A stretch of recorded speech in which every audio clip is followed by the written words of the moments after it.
నమో వెంకటేశాయ. వేదాంతవేద్యమతిగుహ్యమనంతమాద్యం తాపత్రయానల నివారణమాదిమూలం వృందావనస్థల విహార వినోదలీలం వందే మహాపురుషతే చరణారవిందం. ఆధ్యాత్మిక, ఆదిభౌతిక, ఆదిదైవికమనేటటువంటి తాపత్రయముల నుండి ఉపశమింపు చేయువాడు, ఆది మధ్యాంత్యరహితుడు అయినటువంటి శ్రీరామచంద్రునికి నమస్కరిస్తూ తదభిన్న స్వరూపుడైనటువంటి ఆ శ్రీనివాసుని యొక్క దయా విశేషం చేత సమస్త మానవాళికి ధర్మ తత్పరతను, సకల కార్యసిద్ధిని చేకూర్చాలన్నటువంటి సంకల్పంతో తిరుమల తిరుపతి దేవస్థానం వారు నిర్వహిస్తున్నటువంటి శ్రీమద్ రామాయణం అయోధ్యాకాండ ప్రవచన పారాయణ కార్యక్రమంలో నేటికి మనం 261వ రోజులోకి ప్రవేశించాం. ఈ కార్యక్రమంలో ముందుగా అన్నమాచార్యుల వారి సంకీర్తన అయినటువంటి పెరిగినాడు చూడరో పెద్ద హనుమంతుడు అనేటటువంటి సంకీర్తనను శ్రీమాన్ పొన్నా రాజేష్ గారు, అన్నమాచార్య ప్రాజెక్టు కళాకారులు వారి బృందం యొక్క సహకారంతో ఆలపిస్తారు. శ్రవణం చేద్దాం. ఓం నమో వెంకటేశాయ.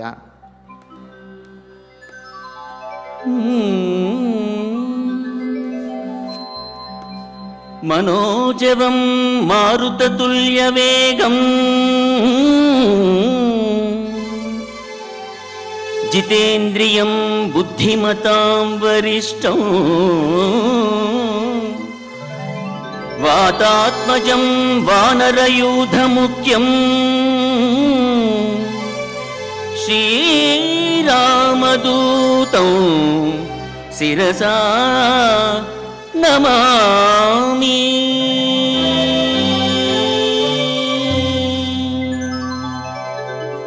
పెరిగినాడు చూడరో పెద్ద హనుమంతుడు,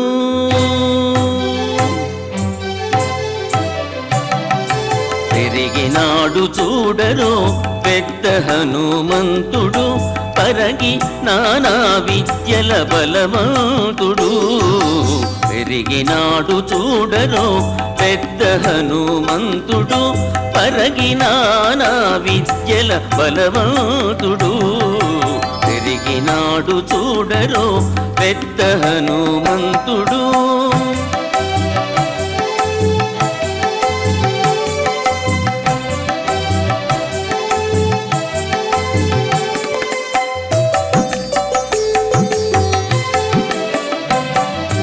రక్కసుల పాలిటి రణరంగ శూరుడు, వెక్కసపు ఏకాంగ వీరుడు.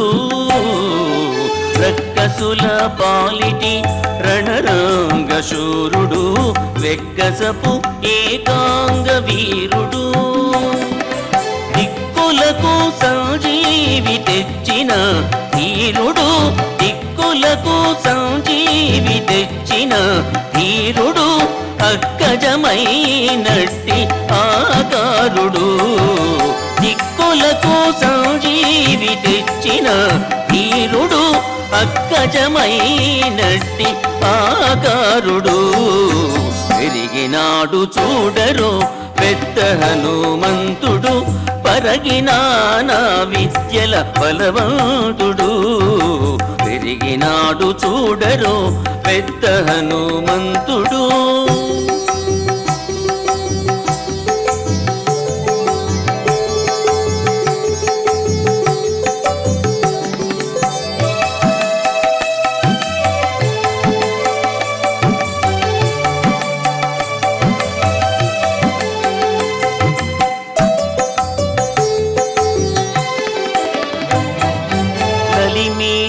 ఎట్టి లావుల భీముడు, పలుక పికుల సార్వభౌముడు. కలిమీరిన ఎట్టి లావుల భీముడు, పలుక పికుల సార్వభౌముడు. నెలకొన్న లంకా నిర్ధూమధాముడు, నెలకొన్న లంకా నిర్ధూమధాముడు. తలపున శ్రీరామునాత్మారాముడు, నెలకొన్న లంకా నిర్ధూమధాముడు. తలపున శ్రీరామునాత్మారాముడు. పెరిగినాడు చూడరో పెద్ద హనుమంతుడు పరగిన నా విద్యల బలవంతుడు పెరిగినాడు చూడరు పెద్ద హనుమంతుడు.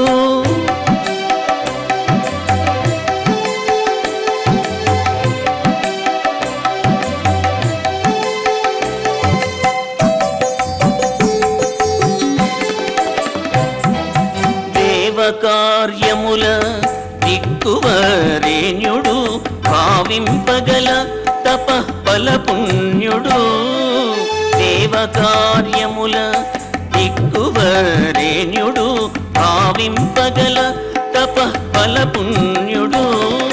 శ్రీ వెంకటేశ్వర సేవాగ్రగణ్యుడు. శ్రీ వెంకటేశ్వర సేవాగ్రగణ్యుడు. సావధానుడు సర్వశరణ్యుడు. శ్రీ వెంకటేశ్వర సేవాగ్రగణ్యుడు. సావధానుడు సర్వశరణ్యుడు. పెరిగినాడు చూడరో పెద్ద హనుమంతుడు పరగిన నా విద్యల బలవంతుడు. పెరిగినాడు చూడరో పెద్ద హనుమంతుడు. పెరిగినాడు చూడరో పెద్ద హనుమంతుడు. పెరిగినాడు చూడరో పెద్ద హనుమంతుడు.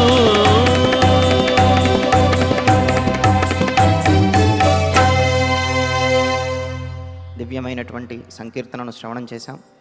ఇక ఇప్పుడు శ్రీ గురు ధ్యానపూర్వకంగా సంకల్పవాక్యాలను అందరము కలిసి పలుకుతూ ఈ కార్యక్రమాన్ని ప్రారంభం చేసుకుందాం.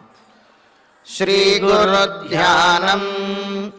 గురుర్బ్రహ్మా గురుర్విష్ణు గురుర్దేవో మహేశ్వరః. గురుః సాక్షాత్ పరం బ్రహ్మ తస్మై శ్రీ గురవే నమః. శ్రీనివాస ధ్యానం. శ్రీ వెంకటాద్రినిలయః కమలాకాముకః పుమాన్. అభంగుర విభూతిర్నః తరంగయతు మంగళం. అథ సంకల్పః.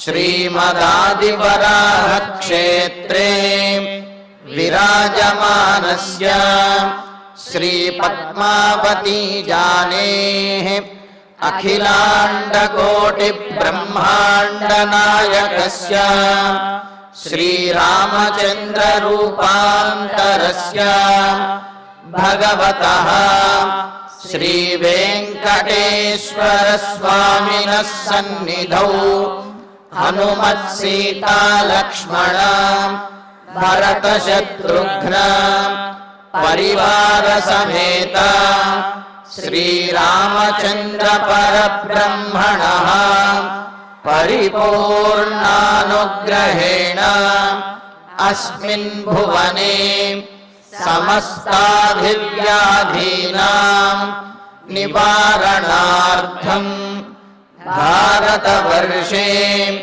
విద్యా విత్త వాణిజ్య కృషి వైద్య వైజ్ఞానిక దేశరక్షణాదిరంగేషు విద్యమానానాం ఆస్తిక మహాజనానాం సర్వేషాం సకుటుంబానాం ఆయురారోగ్యైశ్వర్య సద్బుద్ధీత్యాది సర్వశుభఫలప్రాప్త్యర్థం ధర్మాచరణద్వారా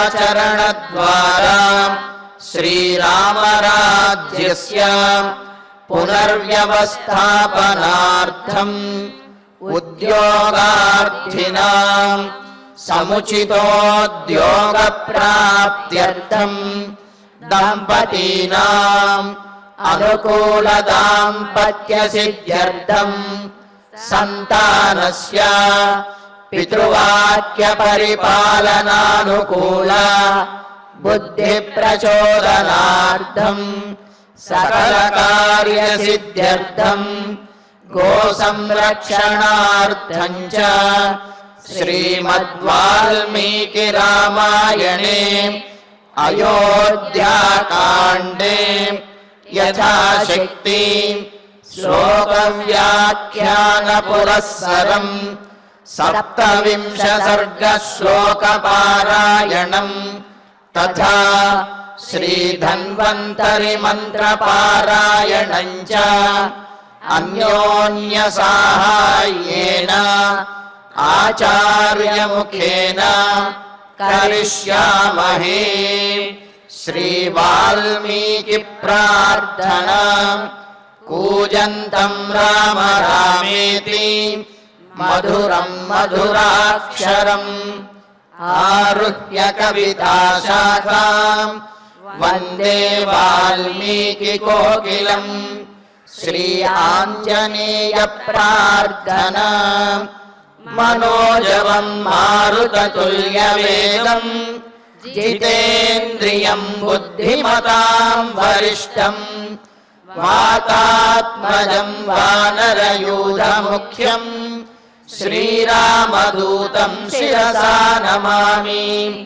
శ్రీరామాయణ ప్రార్థనా వాల్మీకి గిరి సంభూత రామసాగరగామిని పునాతి భువనం పుణ్య రామాయణ మహానది.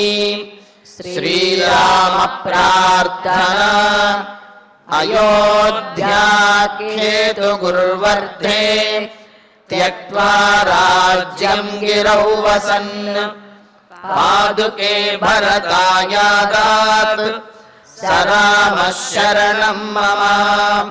శ్రీరామచంద్ర పరబ్రహ్మణే నమః.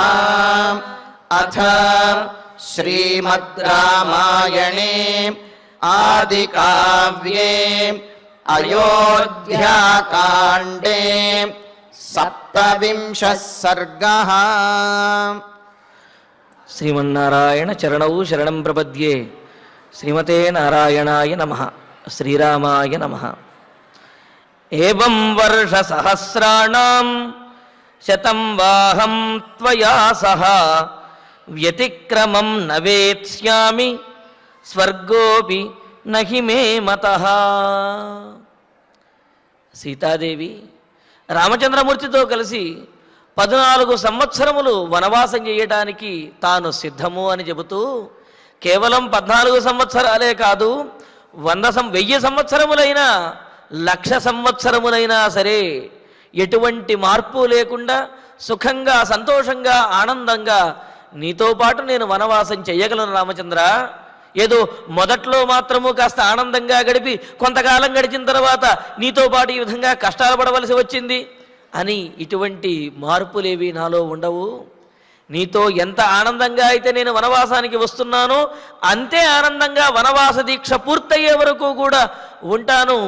అది 14 సంవత్సరములే కాదు 1000 సంవత్సరములైనా సరే 1,00,000 సంవత్సరములైనా సరే అని అంటున్నది.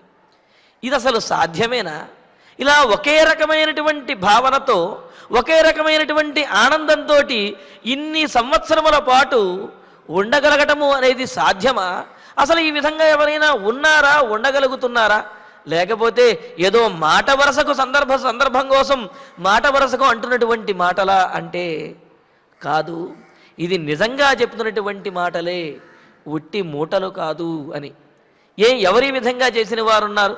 ఇలా ఇలా ఇలా ఇటువంటి ఆనందాన్ని 1000 సంవత్సరాల పాటు ఆనందాన్ని నిశ్చలమైనటువంటి నిత్యమైనటువంటి ఆనందాన్ని పొందగలిగేవారు ఈ భూలోకంలో అది కూడా సరే స్వర్గంలోనో లేకపోతే మోక్షం వచ్చిన తర్వాత అంటే అప్పుడు పొందవచ్చునేమో, కానీ ఈ భూలోకంలోనే ఉంటూ నిత్యమైనటువంటి సత్యమైనటువంటి నిశ్చలమైనటువంటి ఆనందాన్ని 1000 సంవత్సరముల పాటు పొందేటటువంటి వారు అసలు ఉంటారా అని అంటే ఉన్నారు అనే మనకు తెలుస్తున్నది. ఎందుకు అంటే మహర్షులు తపస్సు చేస్తూ అలా తపస్సులలో 1000 సంవత్సరములు గడుపుతూ ఉంటారు. వారికి ఇతరములైనటువంటి విషయముల మీద ఆసక్తి కానీ ఇతరములైనటువంటి విషయముల మీద మనస్సు కానీ వెళ్ళదు. కేవలం పరమాత్మను మనస్సులో ధ్యానిస్తూ తదేక దృష్టితోటి తదేక బుద్ధితోటి తదేక ధ్యానంతో ఉంటూ వాళ్ళు అలా ఆనందంతో 1000 సంవత్సరములు గడిపేస్తూ ఉంటారు. అంటే అన్ని వేల సంవత్సరములు గడుపుతూ ఉన్నారు అంటే కష్టాన్ని అన్ని వేల సంవత్సరములు ఎవరూ కూడా భరించలేరు.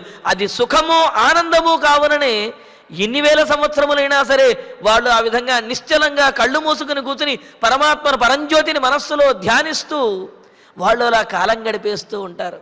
అక్కడ వర్ణిస్తారు, ధన్యానాం గిరికంధరే నివసతాం జ్యోతి పరం ధ్యాయతాం ఆనందాశ్రు జలం పిబంతి శకునా నిశ్శంకమంకేశయా అని అంటూ, పైగా వాళ్ళు ఏదో అంతఃపురంలోనో రాచమర్యాదలు పొందుతూనో లేకపోతే ఇతరమైనటువంటి సేవలన్నీ పరిచారకులతోటి సేవలు చేయించుకుంటూ వింజామరలు వీయించుకుంటూ వాళ్ళు వేల సంవత్సరములు గడపటం లేదు. ఎక్కడ ఉంటున్నారు వాళ్ళు? ఏదో అడవిలో ఉండేటటువంటి గిరికంధరేషు అంటే ఆ పర్వతముల యొక్క గుహలలో కూర్చుని వాళ్ళు అలాగా ధ్యానం చేస్తూ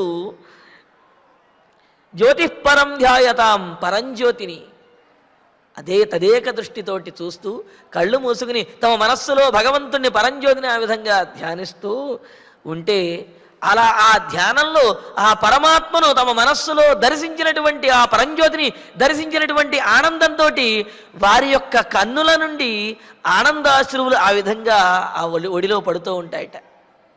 మరి వాళ్ళు ఆ విధంగా అలా ధ్యానం చేస్తూ ప్రకృతిలో లీనమైనట్లుగా అలాగా ఉండిపోతే ఇతరములైనటువంటి పక్షులు ఇవన్నీ కూడా వారి యందు చాలా ఆదరభావనతోటి విశ్వాసంతో ఉంటాయట. ఆ పక్షులవి కూడా వచ్చి వారి ఒడిలో అవి సేద తీరుతూ ఉంటాయి. ఎందుకు అంటే అంత పరమాత్మను ఆశ్రయించి పరమాత్మను ధ్యానిస్తూ ఉన్నటువంటి వారి యొక్క వారి చుట్టూ కూడా ఒక సానుకూలమైనటువంటి శక్తి ఆవరించబడి ఉంటుంది. అక్కడికి వచ్చినటువంటి జంతువులు కానివ్వండి పక్షులు కానివ్వండి అనిర్వచనీయమైనటువంటి ఒక సుఖాన్ని పొందుతాయి. క్రూర జంతువులు అక్కడికి వచ్చినప్పటికీ సాధు జంతువులుగా మారిపోతాయి. అంతే తప్ప వారిని ఏమీ కూడా చెయ్యవు. అందుకనే కదా వేల సంవత్సరములు అడవిలో వాళ్ళు ఆ విధంగా తపస్సు చేస్తూ ఉంటే ఏ ఒక్క జంతువు వల్ల కూడా వారికి హాని కలగలేదు. అంటే వారిలో ఉండేటటువంటి ఆ సానుకూలమైనటువంటి శక్తి, పాజిటివ్ ఎనర్జీ అంటారు కదా, ఆ శక్తి ఏదైతే ఉందో ఆ శక్తి ఆ ప్రాంతంలోకి వచ్చినటువంటి వారి మనస్సులను కూడా ప్రశాంత చిత్తంగా చేస్తుంది. అదేవిధంగా క్రూర జంతువులనైనా సరే సాధు జంతువులుగా మార్చేస్తుంది అన్నమాట. మరి ఆ విధంగా అక్కడ ఉన్నటువంటి ఆ పక్షులన్నీ కూడా సహజంగా మనుషులను చూస్తేనే భయపడి పారిపోయే పక్షులు ఇలా ధ్యానిస్తున్నటువంటి యోగుల యొక్క ఒడిలో పడుకుని సేద తీరుతూ ఉంటాయిట. వారు పరమాత్మను ధ్యానిస్తూ ఆ పరంజ్యోతిని చూస్తూ ఆ ఆనందంతో ఆనందాశ్రులను వాళ్ళు రాలుస్తూ ఉంటే ఈ పక్షులు వాళ్ళ యొక్క కన్నుల నుండి వచ్చే ఆ ఆనందాశ్రువులను ఇవి తాగుతూ ఇవి కూడా ఆనందిస్తూ ఉంటాయిట ఆ పక్షులు కూడా. మరి అంత సాత్వికమైనటువంటి జీవనము. ఇలాగ వాళ్ళు ఆ మనస్సు అనే తటము యందు ఆ మనస్సులో ఉన్నటువంటి పద్మముల యందు పరమాత్మను ధ్యానిస్తూ అక్కడే విహరిస్తూ వేల సంవత్సరముల పాటు నిశ్చలమైనటువంటి నిత్యమైనటువంటి ఆనందాన్ని పొందుతూ అలాగే కూర్చుని వేల సంవత్సరములు గడిపేస్తూ ఉంటారు. అంటే భగవంతుణ్ణి ఆశ్రయించి తమకు ఇష్టమైనటువంటి కార్యమును చేస్తూ ఎన్ని సంవత్సరములైనా ఎన్ని వేల సంవత్సరములైనా సరే ఆనందంగా గడపవచ్చును అనేది తపస్సంపన్నులైనటువంటి ఋషుల ద్వారాను యోగుల ద్వారాను మనకు తెలుస్తూ ఉన్నది. మరి ఇక్కడ సీతాదేవి కూడా అలాగే తదేక దృష్టితోటి రామచంద్రమూర్తిని వీక్షిస్తూ రామచంద్రమూర్తితో సహవాసం చేస్తూ నిత్యమైనటువంటి నిశ్చలమైనటువంటి ఆనందాన్ని 14 సంవత్సరములే కాదు రామచంద్ర, 1000 సంవత్సరములైనా సరే 1,00,000 సంవత్సరములైనా సరే నీతో పాటు నేను ఆ అడవిలో గడుపుతూ ఆనందాన్ని పొందగలను. నాకు ఈ రాచమర్యాదలో లేకపోతే అంతఃపురంలో లభించేటటువంటి సుఖములు ఈ పరిచర్యలు ఇవేమీ అవసరం లేదు. నీతో పాటు ఉంటూ నిన్ను చూస్తూ ఉంటే చాలు, నేను ఎన్ని వేల సంవత్సరములైనా సరే ఆనందంగా సుఖంగా గడపగలను అని అన్నది. అంటూ అక్కడ ఏమన్నది, వ్యతిక్రమం నవేత్స్యామి స్వర్గేపి నహిమే మతః. పైగా ఈ ఆనందంలో కానీ నేను చెప్పినటువంటి మాటల్లో కానీ వ్యతిక్రమం నవేత్స్యామి, మార్పు అనేదే ఉండదు. ఎంతటి ఆనందాన్ని మొదట్లో పొందానో అంతే ఆనందాన్ని చివరి వరకు కూడా అలా పొందుతూనే ఉంటాను. అక్కడ నాకు దుఃఖం అనేదే ఉండదు. నీ సన్నిధిలో కనుక ఉన్నట్లయితే, నిన్ను చూస్తూ ఉన్నట్లయితే అని చెప్పి అంటున్నది సీతాదేవి. అంటే ఏమిటి? రాముడి సన్నిధే సీతాదేవికి స్వర్గము, రాముణ్ణి చూస్తూ ఉండటమే సీతాదేవికి సుఖము, ఆనందము అనే విషయాన్ని తెలియజేస్తున్నది. మరి అందుకనే స్వర్గోపి నహిమే మతః, ఇంతకు మించి నాకు స్వర్గము కూడా అవసరము లేదు అని అన్నది. ఎందుకంటే స్వర్గాన్ని మించింది పరమపదం కదా. మరి భగవంతుని యొక్క సాన్నిధ్యము, స్వర్గము అనేది కొన్ని పుణ్యములు చేయటం ద్వారా ఆ పుణ్యముల యొక్క ఫలంగా స్వర్గం ప్రాప్తించి క్షీణే పుణ్యే మత్యలోకం విశంతి అన్నట్లుగా ఆ పుణ్యం పూర్తయిన తర్వాత మరలా స్వర్గం నుండి కింద పడిపోయి ఈ భూలోకంలోనే మరలా జన్మను పొందుతాం. కానీ పరమాత్మ యొక్క సాన్నిధ్యం, ఆ సాహిత్యం ఏదైతే ఉందో, పరమాత్మతో ఉండగలిగేటటువంటి ఆ పరమపదాన్ని పొందినటువంటి వారు మాత్రం నిత్యమైనటువంటి సత్యమైనటువంటి ఆనందాన్ని పొందుతారు కదా. అందుకనే ఇక్కడ సీతాదేవి ఏమంటోంది, నాకు స్వర్గము కూడా అవసరం లేదు, నీ సాన్నిధ్యం ఉంటే చాలు, అది అంతఃపురమైనా సరే అడవి అయినా సరే నేను సుఖంగా జీవించగలను అంటున్నది. సరే, మనం స్వర్గము అనుకుంటాం కదా, అసలు స్వర్గం అంటే ఏమిటి అంటే సుఖమండి అని అంటాం. మరి ఆ సుఖం అనేది ఇక్కడే ఉంటుందా, లేకపోతే స్వర్గం అంటే ఊర్ధ్వలోకంలోనే ఉంటుందా అంటే, నిశ్చలమైనటువంటి మనస్సు కలిగిన వారికి భూమి యందు కూడా స్వర్గం అనేది సిద్ధిస్తుంది అని అన్నారు. అందుకనే బ్రహ్మపురాణంలో స్వర్గము యొక్క నిర్వచనం చెబుతూ మనఃప్రీతికర స్వర్గ నరకస్తద్విపర్యయ అని అన్నారు. మనస్సుకి ఏదైతే పరిపూర్ణంగా ఇష్టంగా ఉంటుందో అది స్వర్గము, మనసుకు ఇష్టం లేనిది ఏదైతే ఉందో అది నరకము అని చెప్పి చాలా సులువుగా నిర్వచనం చెప్పేశారు. అంతేకాదు నరక స్వర్గ సంజ్ఞేవై పాపపుణ్యే ద్విజోత్తమః అని బ్రహ్మపురాణంలో చెప్పినట్లుగా పాపఫలంగా ఏదైతే మనకు ప్రాప్తిస్తుందో అది నరకము, పుణ్యఫలంగా ఏదైతే మనం పొందగలుగుతామో అది స్వర్గము అని చెప్పి అన్నారు. ఇలాగా మనస్సుకు ఏదైతే నచ్చి, ఏదైతే ధర్మపరంగా మనము పరిపూర్ణమైనటువంటి విశ్వాసంతో, తదేక మనస్సుతోటి అంటే తదేక చిత్తముతోటి ఏదైతే చేస్తామో దాని ద్వారా వచ్చేటటువంటి అనుభూతి ఏదైతే ఉందో దానిని స్వర్గము అని అన్నారు. మరి మహాయోగులందరూ కూడా అడవిలో ఉండేటటువంటి గుహలలో కూర్చుని తపస్సు చేసుకుంటూ పరమాత్మని మనస్సులో ధ్యానిస్తూ వారికి కలిగేటటువంటి ఆనందం ఎంత గొప్పగా అంటే అలా ఆనందాశ్రువులు, ఆనంద బాష్పములు అలాగ నిత్యంగా అలా వస్తూ ఉన్నాయి అని చెప్పి అన్నారు కదా.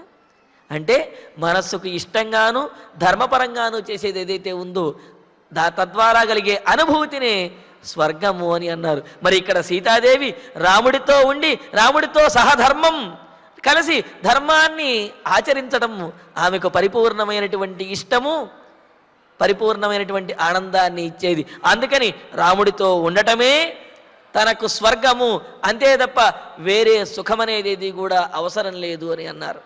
సరే, స్వర్గము అంటే సుఖం ప్రాప్తించేటటువంటి స్థానము అన్నాం. అంటే ఏమిటి? మన మనస్సుకు ఇష్టమయ్యేది అని చెప్పి అన్నారు.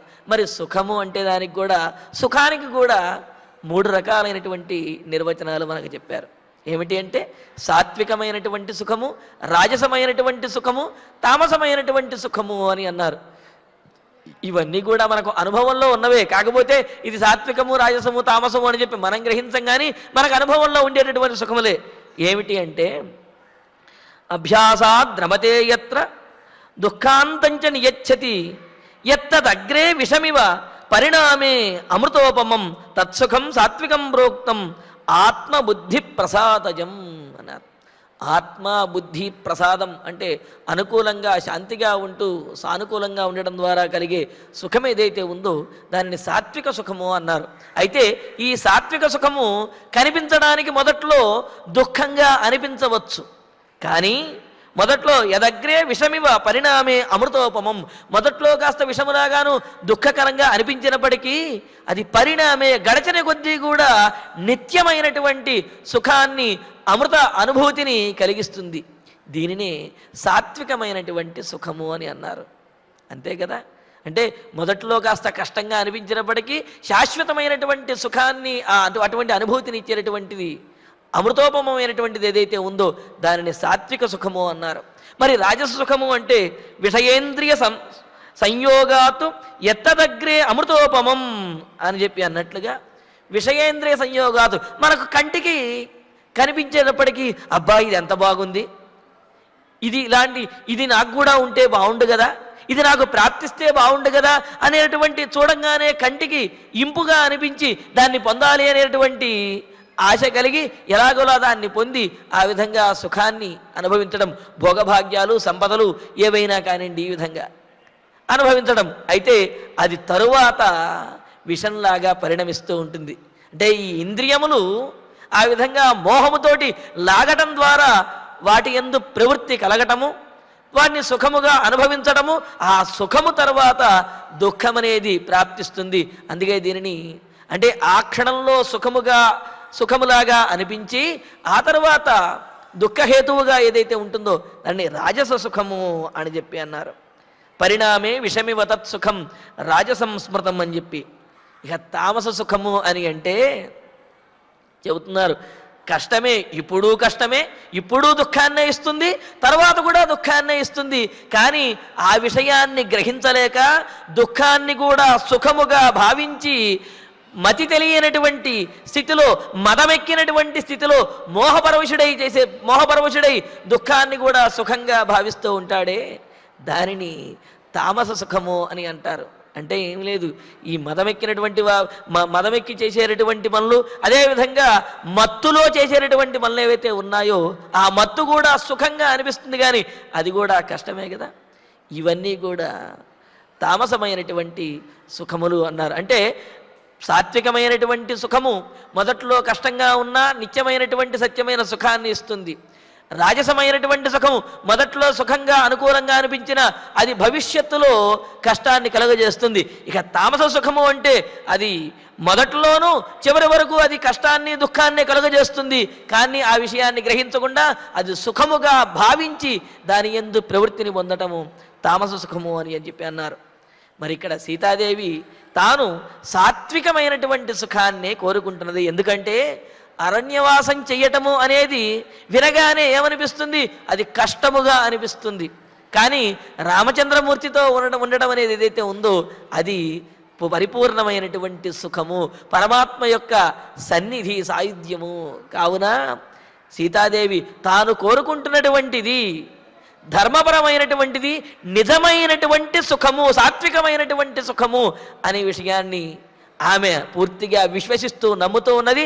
ఆ విషయాన్నే రామచంద్రమూర్తికి తెలియజేస్తున్నది. అందుకనే ఏమంటోంది, స్వర్గోపి నహిమే మతః, నాకు స్వర్గం కూడా వద్దు రామచంద్ర, నీ సన్నిధే నాకు సుఖము, నీతోటే నేను ఆనందంగా ఉండగలను. ఇలా ఎన్ని సంవత్సరములైనా, వేల సంవత్సరములైనా సరే నేను గడపగలను నీతో ఆనందంగా అని చెప్పి అంటూ, స్వర్గేపి చ వినావాసో భవితా యది రాఘవ త్వయా మమ నరవ్యాఘ్ర నాహం తమపి రోచయే. సరే, స్వర్గం ప్రాప్తిస్తే అది సుఖమే కదా అని అనిపించవచ్చు, కానీ రామచంద్ర నీవు లేకుండా నాకు స్వర్గము కూడా నరకప్రాయమైనదే అనే విషయాన్ని చెబుతూ, నరవ్యాఘ్ర పురుషశ్రేష్ఠుడైనటువంటి రామచంద్ర, రాఘవ, త్వయా వినా నీవు కనుక నాతో లేకపోతే, నిన్ను విడిచినట్లయితే, మమ వాసః నా నివాసము, నేను ఉండటం అనేది, స్వర్గేపిచ స్వర్గంలో అయినప్పటికీ కూడా, స్వర్గంలో ఉన్నప్పటికీ కూడా, భవితా యది అంటే స్వర్గం అనేది ఎన్నో యజ్ఞయాగాదులు చేసి కష్టపడితేను, ఆ విధంగా ఎన్నో పుణ్యములు చేస్తే ప్రాప్తించేటటువంటిది.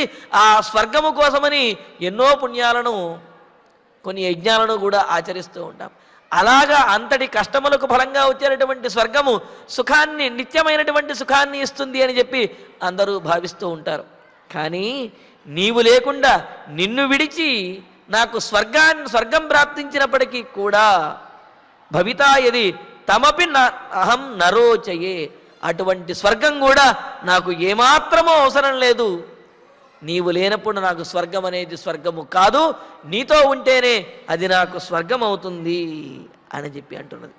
పైగా నీతో ఉంటే నాకు స్వర్గం అవుతుంది అని చెప్పటమే కాదు, అంటే భర్తతో ఉండటం వల్ల భార్యకు అటువంటి అనుభూతి కలుగుతుంది. ఆ ధైర్యము, నిర్భయము, సుఖము, సంతోషము, ఆ స్వర్గంలో ఉన్నంత ఆనంద అనుభూతి కలగటమే కాదు, భర్తకు కూడా అంతే అని చెప్పి అంటున్నారు. ఈ విషయం మనకు మహాభారతంలో నలోపాఖ్యానం ద్వారా మనకు తెలుస్తున్నది.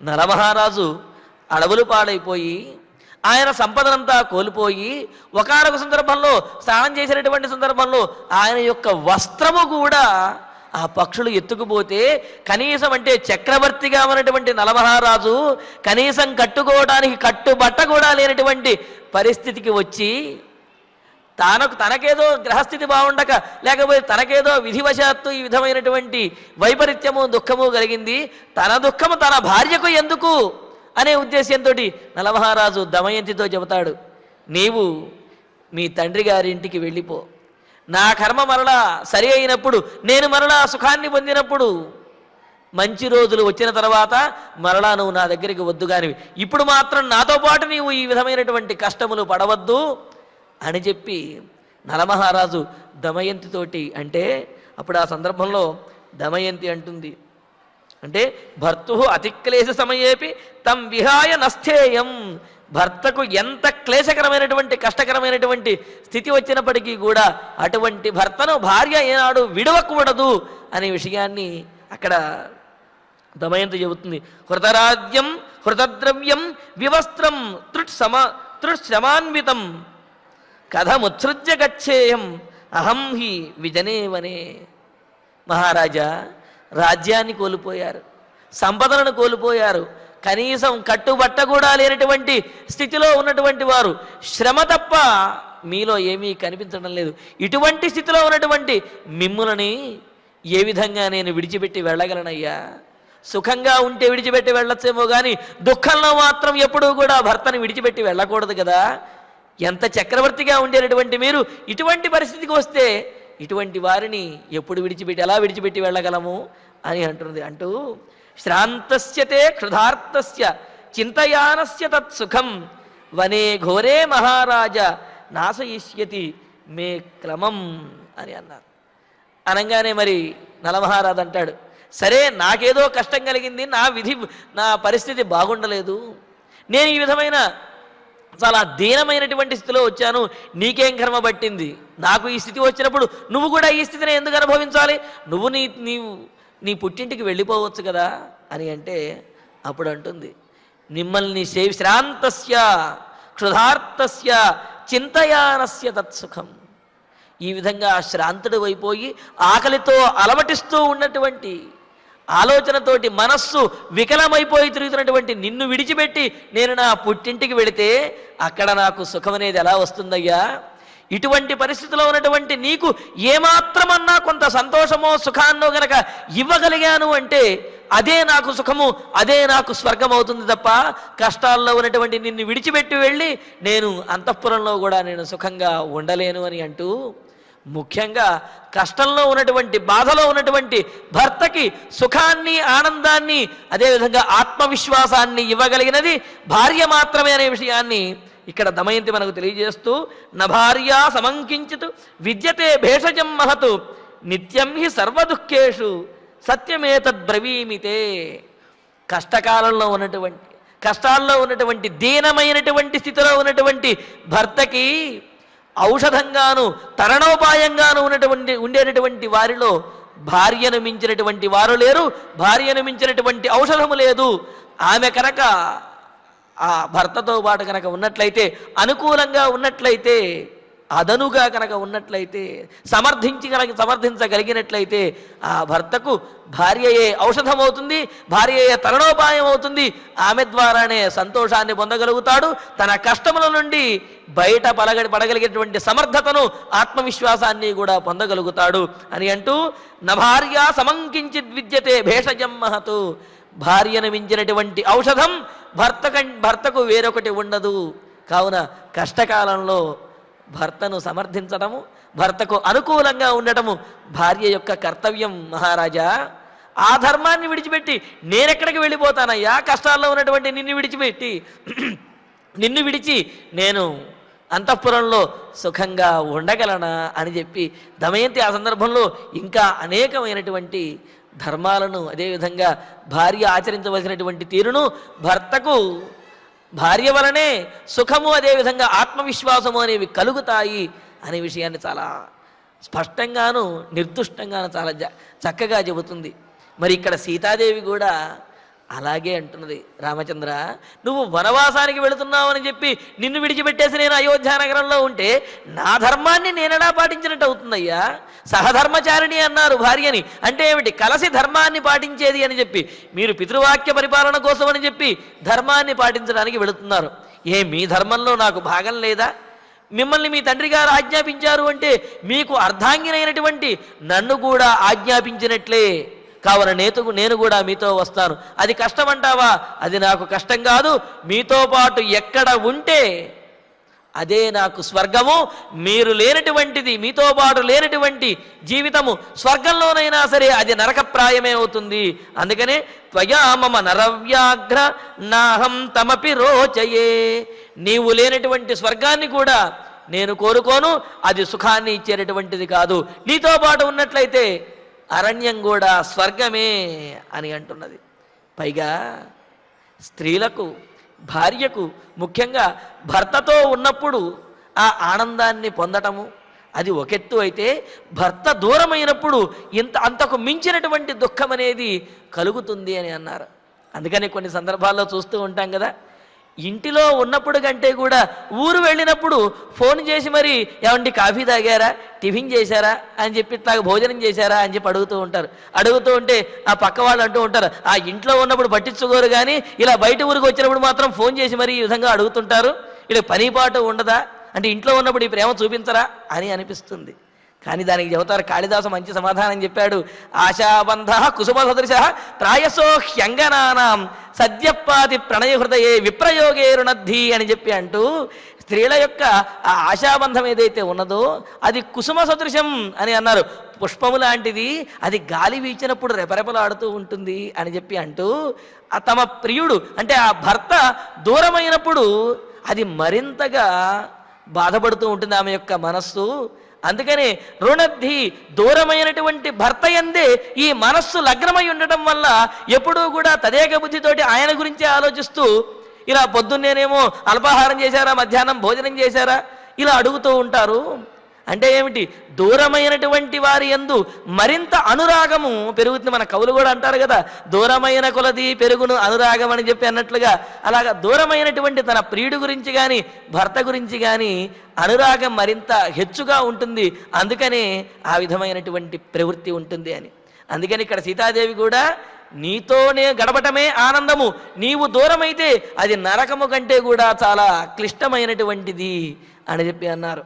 అందుకనే ఆ భర్తకు దూరమయ్యి ఏ భార్య కూడా జీవించలేదు అనే విషయాన్ని మనకు కావ్యాల్లో కూడా చాలా సందర్భాల్లో తెలియజేశారు. అందుకనే సీతాదేవి నిన్ను విడిచి ఉండటం అనేది నాకు వీలు పడేటటువంటి విషయము కాదు, నీతో పాటు కలిసి వచ్చి ఆ అరణ్యంలో ఉండటమే నాకు ధర్మము, అదే నాకు స్వర్గము అని చెప్పి సీతాదేవి స్పష్టంగా తెలియజేస్తూ మరో మాట కూడా చెబుతున్నది.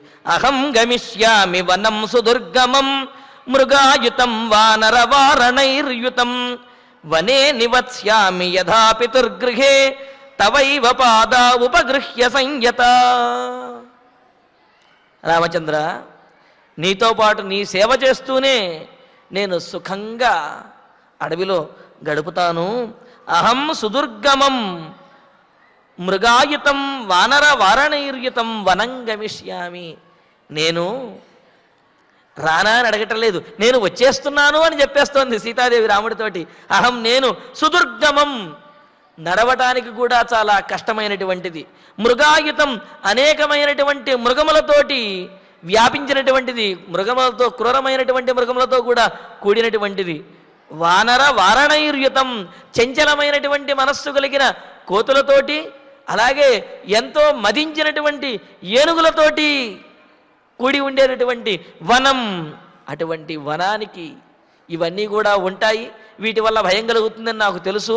అయినప్పటికీ కూడా వనం గమిష్యామి, నీతో పాటు వనానికి నేను కూడా వస్తాను. సంయత తవ పాదౌ ఏవ ఉపగృహ్య. సంయత, నియమంతో ఉంటూ, మనస్సుని నిశ్చలంగా ఉంటూ, నీయందే మనస్సు లగ్నం చేసి ఉండి, తవ పాదౌ ఏవ, నీ పాదములనే ఉపగృహ్య ఆశ్రయించి స్వీకరించి, పితుః గృహే యథా, తండ్రి గారి ఇంటి వద్ద ఎంత ఆనందంగా అయితే గడుపుతానో, పుట్టింట్లో ఎంత ఆనందంగా అయితే ఉండగలుగుతానో, తథా వనే నివత్స్యామి, ఆ విధంగా నీతో పాటు ఆ దండకారణ్యం, దట్టమైనటువంటి అరణ్యంలో కూడా ఆ విధంగా నేను గడుపుతాను, గడుపగలను అని చెప్పి తన అభిప్రాయాన్ని చెప్పేసింది. మనం అనుకున్నాం కదా, కొన్ని సందర్భములలో సరస్వతీదేవి జరగబోయేటటువంటి విషయాలను కూడా అంతర్లీనంగా ఆ మాటలలోనే చొప్పిస్తుందని. సీతాదేవి దగ్గరికి రామచంద్రుడు మొదటగా, అంటే ఏమిటి, దశరథ మహారాజు పట్టాభిషేకం సంకల్పించినప్పుడు సీతాదేవి దగ్గరికి రామచంద్రుడు వెళితే అప్పుడు సీతాదేవి అంటుంది, రామచంద్ర నీవు చక్కటి దీక్షలను వహించి అందరినీ రక్షిస్తూ ఉంటావు, అలాగే నిన్ను నేను అనుసరించి ఉంటాను అని చెప్పి అన్నది. అంటే ఆ సందర్భంలో ఏమనిపిస్తుంది అంటే, రాముడు రాజయ్యి చక్కగా ఈ అశ్వమేధ యాగాలు ఇవన్నీ కూడా చేస్తూ ఉంటే ఆ యాగములలో సీతాదేవి రాముడితో కూర్చుని ఆ ధర్మమును ఆచరిస్తుంది అని చెప్పి తెలుస్తుంది.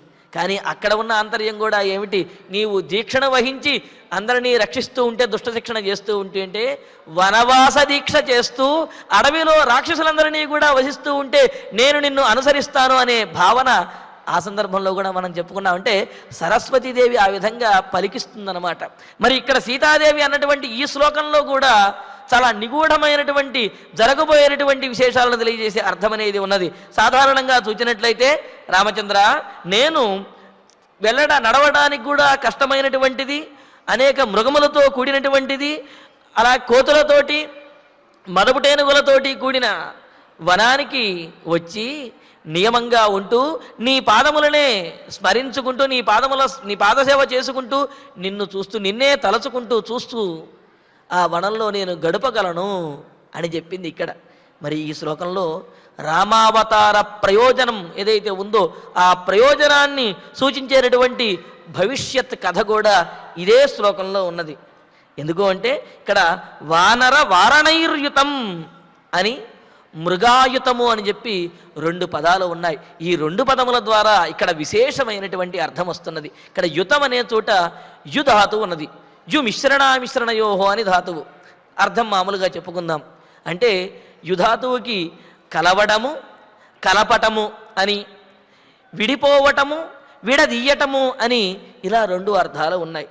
దీన్ని బట్టి చూసినట్లయితే మృగాయుతం, మృగము చేత విడగొట్టబడినటువంటి దానినై, అంటే మృగము అంటే ఇక్కడ మారీచుడు మృగం రూపంలో వచ్చి రామచంద్రమూర్తి నుండి సీతాదేవిని వేరు చేసేటటువంటి సన్నివేశాన్ని కల్పిస్తాడు. కావున మృగాయుతం, మాయామృగం వేషంలో వచ్చేటటువంటి మారీచుని ద్వారా నీ నుండి ఆ అరణ్యంలో వేరు చేయబడినటువంటి నేను, ఇంకేమన్నాడు, వారణైర్యుతం. ఇక్కడ మృగాయుతం దగ్గర యుతం అనే దానికి విడగొట్టడము అనే అర్థం తీసుకుంటే వారణైర్యుతం, వారణములు అంటే వానర శ్రేష్ఠులు అని అర్థం. కావున వారణైర్యుతం, వానర శ్రేష్ఠుల ద్వారా కలుపబడినటువంటి దానిని అవుతాను అనే అర్థం కూడా ఇక్కడ మనకు స్ఫురిస్తూ ఉన్నది. అంటే మాయామృగమైన మారీచుడు అనే మాయామృగము ద్వారా నీ నుండి వేరు చేయబడేటటువంటి నేను వానరముల ద్వారా, వానర సైన్యము ద్వారా మరలా నీతో కలపబడతాను అనే సన్నివేశాన్ని ఇక్కడ సరస్వతీదేవి సీతాదేవి యొక్క నోటి ద్వారానే పలికించిందనమాట. మరి పలికించింది బాగానే ఉన్నది. మారీచుడి ద్వారా విడదీయబడతాము, మరి వానరముల ద్వారా కలుపబడతాము అనే అర్థం ఉన్నది. మరి ఈ మధ్యలో ఏం చేస్తాం అనే దానికి కూడా అహం తవ పాదవు ఏవ ఉపగృహ్య, మరి ఈ మధ్యకాలంలో వనం గమిష్యామి, అశోక వనం గమిష్యామి అని అర్థం చెప్పాలి ఇక్కడ. కావున ఈ మధ్యకాలంలో మారీచుడి చేత విడగొట్టబడినటువంటి నేను, అంటే నీ నుండి వేరు చేయబడినటువంటి నేను అశోకవనానికి వెళ్ళవలసినటువంటి స్థితి వస్తుంది. మరి అక్కడేం చేస్తావు అంటే తవ పాదవు ఏవ ఉపగృహ్య, నీ పాదములనే నీ గురించే ఆలోచిస్తూ సంయత పితృగృహే యథా నివత్స్యామి, పుట్టింట్లో ఉన్నట్లుగా నేను ఉండగలుగుతాను అని చెప్పి. అంటే భర్తకు దూరమైనటువంటి స్త్రీ పుట్టింట్లో కూడా ఏ విధంగా అయితే శోకిస్తూ ఉంటుందో అనేది ఒక అర్థము, సురక్షితంగా ఉంటాను అనేది రెండవ అర్థం. ఇలాగా అనేకమైనటువంటి అర్థములు ఉన్నాయన్నమాట. కావున ఈ శ్లోకంలో సీతాదేవి చెప్పినటువంటి సాధారణంగా ఆ సందర్భంలో చెప్పినటువంటి మాట, రామచంద్ర నేను ఎన్నో మృగములు అంటే వనానికి వస్తాను, ఆ వనంలో ఎన్నో మృగములతో కూడినటువంటిది కోతులతో కూడినటువంటిది అయినటువంటి ఆ వనానికి వచ్చి నీ పాదములనే ధ్యానిస్తూ నీతో పాటు నేను ఉంటాను అనేది ఒక అర్థము. అయితే అక్కడ సరస్వతీదేవి అందులో ఉన్నటువంటి ఆ శ్లోకంలోని ఆ మాటల్లోనే భవిష్యత్తును కూడా పలికించినట్లుగా మాయామృగము చేత నీ నుండి వేరు చేయబడి వానర సైన్యము చేత వానరుల చేత నీతోటి మరలా కలపబడతాను, ఆ మధ్యకాలంలో అశోకవనంలో నేను ఉంటాను అనే అర్థం కూడా ఇక్కడ మనకు తెలియజేశారన్నమాట. ఇలాగా సీతాదేవి మాట్లాడినటువంటి మాటలు ఆ సందర్భంలో తాను వనానికి వస్తాను అనే విషయాన్ని, అలాగే వనంలో భవిష్యత్తులో జరగబోయేటువంటి విషయాన్ని కూడా సూచించే విధంగా ఉన్నాయి. మరి అక్కడ కూడా ఏమన్నది, అనన్యభావామనురక్త చేతసం త్వయా వియుక్తాం మరణాయ నిశ్చితాం నయస్వమాం సాధు కురుష్వయాచనాం నతే మయాతో గురుతా భవిష్యతి. అంతేకాదు రామచంద్ర, ఆ అరణ్యంలోకి నీతో పాటు నేను అడవికి విచ్చేసి అక్కడ ఎలా ఉంటాను అంటే అనన్యభావాం, మరొక తలంపు అనేదే మరి ఒక ఆలోచన అనేదే లేకుండా నీ గురించే ఆలోచిస్తూ నీ సేవ చేస్తూ అనురక్త చేతసం, నీయందే అనురాగముతో ఉండినటువంటి ప్రేమతో వ్యవహరిస్తూ త్వయా వియుక్తాం మరణాయ నిశ్చితాం, అలా ఉంటాను. త్వయా వియుక్తం, ఒకవేళ నీ నుండి కనుక వేరైనట్లయితే అంటే నువ్వు కనుక నన్ను అడవికి తీసుకువెళ్ళనట్లయితే మరణాయ నిశ్చితాం, నీ అయోధ్యానగరంలోనైనా సరే మరణాన్ని పొందుతాను. ఎందుకంటే నీ వియోగము కంటే కూడా నిన్ను విడిచి ఉండటం కంటే నాకు మరణమే మేలు అని చెప్పి అంటున్నది. అందుకని ఏమంటుంది, త్వయా వియుక్తాం, నీవు కనుక నన్ను విడిచి వెళ్ళినట్లయితే, నీ వియోగం నాకు కలిగినట్లయితే మరణాయ నిశ్చితాం, మరణించడానికే నిశ్చయించుకున్నటువంటి దానినైనా మాం, నన్ను సీతాదేవినైనటువంటి నన్ను రామ నయస్వ, నీతో పాటు వనానికి తీసుకువెళ్ళవయ్యా, యాచనాం సాధు కురుష్వ, నా యొక్క యాచనను నేను ఇంతగా ప్రాధేయపడుతున్నానే, నేను ప్రాధేయపడుతున్నటువంటి ఈ ప్రార్థనను, నా కోరికను, నా ఇష్టమును, నా ముచ్చటను తీర్చవయ్యా అని అంటున్నది. అంతే కదా, సీతాదేవి తాను వనానికి రావటము అవసరానికో లేకపోతే చేయవలసి వచ్చిందో ధర్మం పాటించడం కోసమే మాత్రమే కాదు, వనవాసం చేయటం, వనంలో నీతో విహరించడం అనేది నా ముచ్చట, నాకు ఇష్టము అనే విషయం కూడా సీతాదేవి చెప్పింది కదా. అందుకనే యాచనాం నయస్వ యాచనాం సాధు కురుష్వ, నా ప్రార్థనను అనుకూలంగా అంగీకరించి నా కోరికను తీర్చవయ్యా. మయాతే గురుతాన్ అభవిష్యతి, నా వల్ల నీకేమాత్రము భారము కలగదు, నా వల్ల నీకేమాత్రము కూడా కష్టమనేది కలగదు. ఆ విధంగా నేను వ్యవహరిస్తాను, నీకు అనుకూలంగా ఉంటూ నీకు ఆనందాన్ని కలుగజేస్తాను తప్ప నేనేదో అడవికి వచ్చి నీకు భారం అవుతాను అని చెప్పి మాత్రం నీవు అనుకోవద్దు అని చెప్పి అంటున్నది. అందుకనే ఇక్కడ ఈ సందర్భంలో కూడా ఈ శ్లోకంలో కూడా ఒక భవిష్యదర్థాన్ని సూచించేటటువంటి అంతరార్థం అనేది పెద్దలు మనకు తెలియజేశారు. ఇక్కడ అనన్యభావాం అనురక్త చేతసాం త్వయా వియుక్తాం మరణాయ నిశ్చితాం అని చెప్పి అన్నది కదా. నీతో పాటు నేను అడవిలో ఎలా వనంలో ఎలా ఉంటాను అంటే నిన్నే తలుచుకుంటూ ఉంటాను, నీ మీద అనురాగంతో జీవిస్తూ ఉంటాను. అలా లేకపోతే మరణించడానికైనా నేను సిద్ధము, కావున నీ వియోగాన్ని నేను భరించలేను, కావున నన్ను వనవాసానికి తీసుకువెళ్ళవయ్యా, నేను నీకు భారము కాదు అని చెప్పి అన్నది.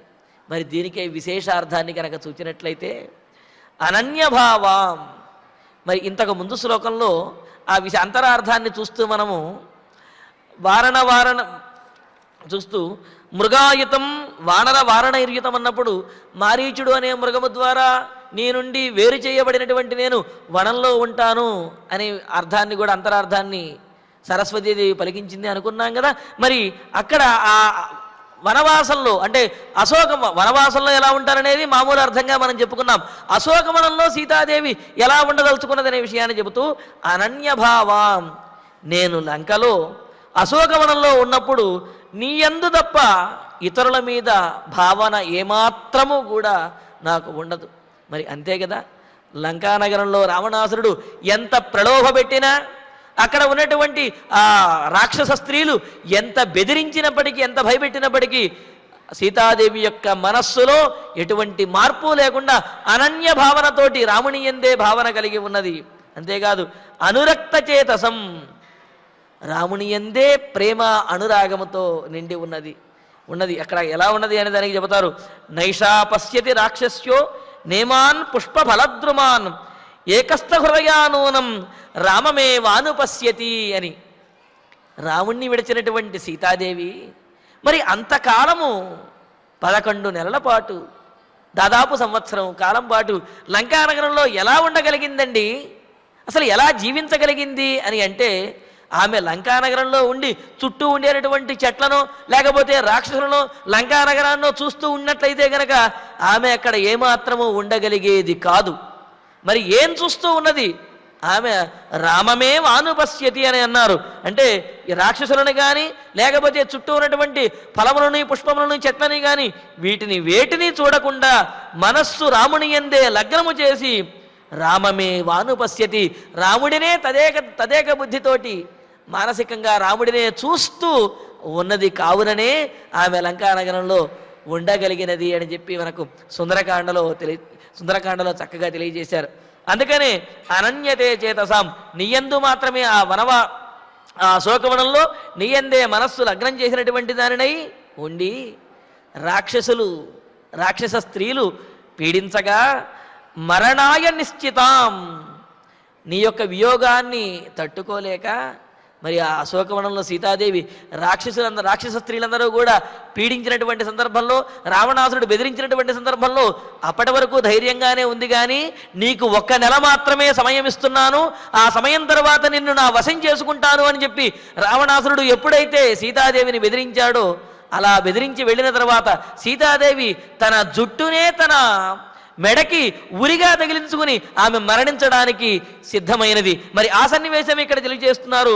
త్వయా వియుక్తాం మరణాయ నిశ్చితాం, నీ వియోగాన్ని తట్టుకోలేక మరణించడానికి సిద్ధపడినటువంటి నన్ను నయస్వ, ఆ లంకానగరం నుండి హనుమంతుడు మొదలైనటువంటి వారి యొక్క సహాయంతో నన్ను మరలా నీవు అయోధ్య నగరానికి తీసుకురావయ్యా అనేటటువంటి భావన కూడా ఇక్కడ, అంటే సుందరకాండలో జరగబోయేటటువంటి సన్నివేశము. ఆ తరువాత రామచంద్రమూర్తి యుద్ధం చేసి రావణాసురుడిని వధించి సీతాదేవిని మరలా పొందేటటువంటి సన్నివేశము కూడా ఈ పదాలలో సూచించబడింది. అందుకనే మరణాయ నిశ్చిత, మరణించడానికి సిద్ధపడినటువంటి నన్ను నయస్వ, హనుమంతుణ్ణి పంపడము ద్వారా నీ యొక్క క్షేమ సమాచారాలు తెలియజేసి నాకు రక్షణగా నీవు ఉన్నావు అనే ధైర్యాన్ని ఇచ్చి నన్ను జీవింపజేసి అక్కడ నుండి నన్ను మరలా చేజిక్కించుకోవయ్యా, నీ దరి చేర్చుకోవయ్యా అని అంటూ యాచనాం సాధుకురుష్వ. మరి దీని అర్థం ఏమిటి అంటే, యాచనాం దేవతలు ఏదైతే నిన్ను వైకుంఠానికి వచ్చి ఏదైతే నిన్ను కోరారో, ఏమని? రావణాసురుణ్ణి వధించి ఈ భూభారాన్ని తగ్గించమని చెప్పి ఏ కోరిక అయితే దేవతలు కోరారో ఆ యాచనాం, ఆ కోరికను సాధుకురుష్వ, చక్కగా నెరవేర్చి, అంటే రావణాసురుడితో యుద్ధం చేసి రావణాసురుణ్ణి వధించి ఆ దేవతల యొక్క కోరికను నెరవేర్చవయ్యా. తే గురుతా నభవిష్యతి. ఇదంతా సాధించడం అనేది నీకొక కష్టమే కాదు, నీ అవతార ప్రయోజనమే ఇది చేస్తేనే నీ అవతార ప్రయోజనం అనేది నెరవేరుతుంది అనే విషయాలను కూడా నర్మగర్భంగా అంతర్లీనంగా సీతాదేవి చెప్పినటువంటి మాటల్లోనే మనకు తెలుస్తోంది. అయితే ఇక్కడ ఉన్నటువంటి సందర్భానుసారం మాత్రము నీయందే మనస్సు లగ్నం చేసినటువంటి దానిని, నీయందే ప్రేమ కలిగినటువంటి దానిని అయిన నువ్వు కనుక లేకపోతే ఈ అయోధ్యానగరంలోనే మరణించడానికైనా సరే సిద్ధమైనటువంటి నన్ను నీతో పాటు వనవాసానికి తీసుకువెళ్ళవయ్యా. అక్కడ నిన్ను సేవిస్తూ ఉంటాను, నేను నీకేమాత్రము భారము కాదు, కావున రామచంద్ర నేను నీతో పాటు వనవాసానికి వచ్చేస్తాను అని ఈ సందర్భంలో సీతాదేవి రామచంద్రమూర్తికి తెలియజేస్తున్నది. మరి ఇంకొక శ్లోకంతో ఈ సర్గ సీతాదేవి చెప్పేటటువంటి మాటలు కూడా పూర్తవుతాయి.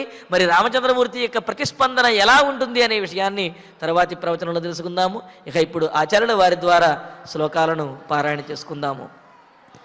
ఏవం వర్షసహస్రాణాం శతం వాహం త్వయా సహ వ్యతిక్రమం న వేత్స్యామి స్వర్గోపి నహి మే మతః వర్గేపి చ వినా వాసః భవితా యది రాఘవ వయా మమ నరవ్యాఘ్ర నాహం తమపి రోచయే అహం గమిష్యామి వనం సుదుర్గమం మృగాయుతం వానరవారణైర్యుతం వనే నివత్స్యామి యథా పితుర్గృహే తవైవ పాదౌ ఉపగృహ్య సంయత అనన్య భావాం అనురక్త చేతసం త్వయా వియుక్తాం మరణాయ నిశ్చితాం నయస్వ మాం సాధు కురుష్వ యాచనాం నతే మయాతః గురుతా భవిష్యతి తథా బ్రువాణామపి ధర్మవత్సలః న చ స్మసీతాం ధ్రువరో నినీషతి ఉవాచ చైనాం బహుసన్నివర్తనే వనే నివాసస్య చ దుఃఖితాం ప్రతి ఇత్యార్షే శ్రీమద్ రామాయణే ఆదికావ్యే అయోధ్యాకాండే సప్తవింశే సర్గే పంచశ్లోకాః ఫలశ్రుతి నుండి మంగళాంతం వరకు అందరము కలిసి పఠిద్దాం. ఫలశ్రుతి ఆయుష్యమారోగ్యకరం యశస్యం సౌభ్రాతృకం బుద్ధికరం సుఖం చ శ్రోతవ్యమేతన్నియమేన సద్భిః ఆఖ్యానమోజస్కరమృద్ధికామై శ్రీరామచంద్ర పరబ్రహ్మణే నమః. అథ ధన్వంతరి ధ్యానం అచ్యుతానంత గోవింద విష్ణో నారాయణామృత రోగాన్ మే నాశయాశేషాన్ ఆశు ధన్వంతరే హరే. ఆరోగ్యం దీర్ఘమాయుష్యం బలం తేజోధియం శ్రియం స్వభక్తేభ్యో గృహంతం వందే ధన్వంతరిం హరిం. ధన్వంతరేరిమం శ్లోకం భక్త్యా నిత్యం పఠంతి యే అనారోగ్యం న తేషాం స్యాత్ సుఖం జీవంతి తే చిరం. ఓం నమో భగవతే వాసుదేవాయ ధన్వంతరయే అమృత కలశహస్తాయ వజ్రజలౌకహస్తాయ సర్వామయ వినాశనాయ త్రైలోక్యనాథాయ మహావిష్ణవే స్వాహా. ఓం వాసుదేవాయ విద్మహే సుధాహస్తాయ ధీమహి తన్నో ధన్వంతరి ప్రచోదయాత్.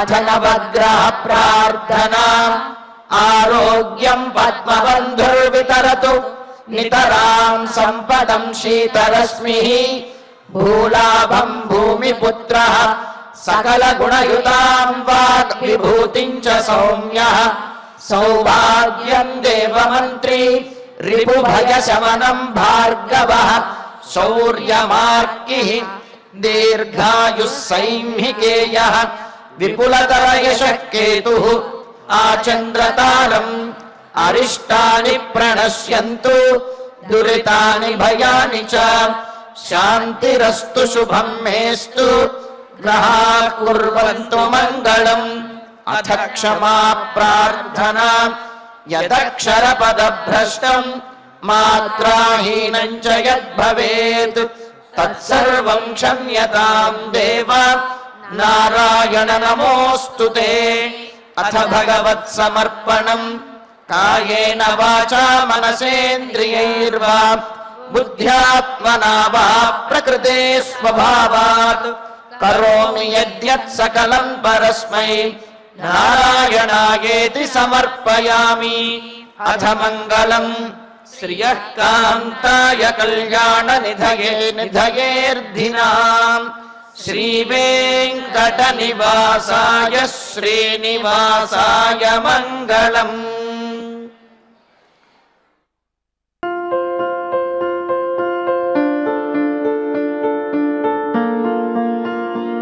సంస్కృతి సంప్రదాయం ప్రేమ ఆప్యాయత రాజసం ఉట్టిపడే వేడుకలకు అనువైన ప్రదేశం ఎంఎల్ఎన్ కన్వెన్షన్ హాల్. కని విని ఎరుగని రీతిలో జరిగే మీ ఇంటి కళ్యాణ వైభోగానికి అందమైన కళ్యాణ వేదిక MLN convention hall. MLN convention hall ప్రత్యేకతలు: సువిశాలమైన wedding halls, centralise AC, banquet hall మరియు విశాలమైన డైనింగ్ హాల్, వధువరుల కోసం ప్రత్యేక ఏసీ మరియు నాన్ ఏసీ గదులు, నక్షత్రాల వెలుగులో పచ్చని పచ్చికపై పార్టీల కోసం అనువైన గార్డెన్. ఎంఎల్ఎన్ కన్వెన్షన్ లో సీసీటీవీ పర్యవేక్షణతో పూర్తి భద్రత. ఎక్స్పీరియన్స్ అండ్ ప్రొఫెషనల్ వర్కర్స్ గల అన్నపూర్ణ గ్రూప్ వారి సేవలు. 2000 వాహనాలు పార్కు చేసేందుకు సువిశాల పార్కింగ్ సౌకర్యం. మీ ఇంట జరిగే అన్ని శుభకార్యాలకు, పెళ్లి, reception, engagement, birthdays, get together, corporate events, ఏ ఇతర శుభకార్యాలకైనా అందమైన వేదిక ఎంఎల్ఎన్ కన్వెన్షన్ హాల్. బుకింగ్ కోసం సంప్రదించండి 7550438888 మరియు 7550428888. మా అడ్రస్ చీర్యాల లక్ష్మీ నరసింహస్వామి దేవాలయం ప్రక్కన, near outer ring road, Keesara junction, Cheeryal గ్రామం, మేడ్చల్ జిల్లా.